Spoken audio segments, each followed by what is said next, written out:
Hello cricket friends, இந்திய versus Zimbabwe இவங்க ரெண்டு பேருக்கும் இடையான மூன்றாவது T20 மேட்ச் ஜிம்பாப்வேல இன்னைக்கு இந்திய நேரப்படி 4:30 மணிக்கு நடக்க போகுது.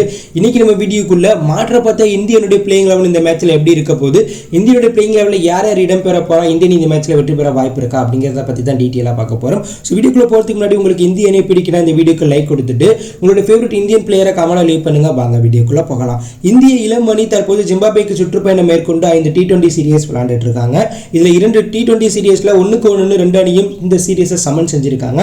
இருந்தாலும் அடுத்து வரக்கூடிய 3 T20 மேட்ச்ல இந்தியன் 2 T20 மேட்ச் ஜெயிச்சு இந்த சீரிஸை ஜெயிக்க வேண்டிய கட்டாயத்தில் இருக்காங்க. இந்த நிலையில் உலகக்கோப்பை அணியில் இடம்பெற்ற எஸ்எஸ் ஜெய்ஸ்வால், சஞ்சு சாம்சன், சிவம் துபே இந்த ஸ்குவாடில் 3வது T20 போட்டிக்கு பிறகு இணைஞ்சிருக்காங்க. இதனால இந்தியனுடைய பிளேயிங் லெவலில் பல மாற்றங்கள் இருக்க போது.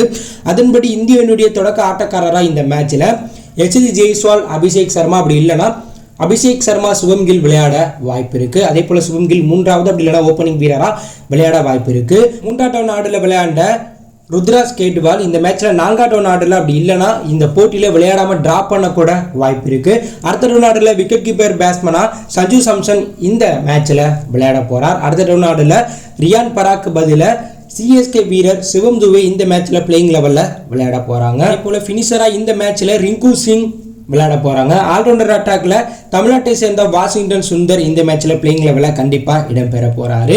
பியூர் ஸ்பின் பவுலரா ரவி பிஸ்னாய் இந்த மேட்ச்ல பிளேயிங் லெவலில் இடம்பெற போறாங்க. ஃபாஸ்ட் பவுலிங் அட்டாக்ல ருத்ராஜ் கேட்வால் அணியில இடம்பெற்றிருந்த 2 ஃபாஸ்ட் பவுலர்களை வச்சு இந்திய அணி விளையாடுவாங்க.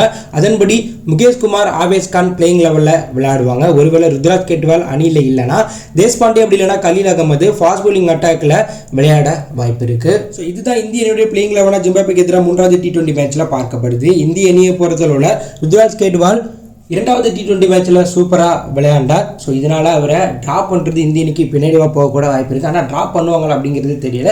அது மட்டும் இல்லாமல் இந்திய அணியில எஸ்எஸ் ஜெய்ஸ்வால், சஞ்சு சாம்சன், சிவம் துபே போன்ற உலகக்கோப்பை விளையாண்ட வீரர்கள் இடம்பெற்றிருக்கிறதுனால இந்த 3வது T20 மேட்ச்ல பிளேயிங் லெவலில் விளையாட போறதுனால இந்த மேட்ச்ல இந்திய அணி ஈஸியாக வெற்றி பெற வாய்ப்பு இருக்கு. ஸோ இந்த போட்டியை பொறுத்தவரை இந்திய அணி வெற்றி பெற 60%, ஜிம்பாப்வே வெற்றி பெற 40% வாய்ப்பு இருக்கிறதா பார்க்கப்படுது. ஸோ நீங்கள் சொல்லுங்கள், இந்த 3வது T20 மேட்ச்சில் பல மாற்றங்கள் இந்திய அணியில் பண்ணி விளையாட போகிறாங்க.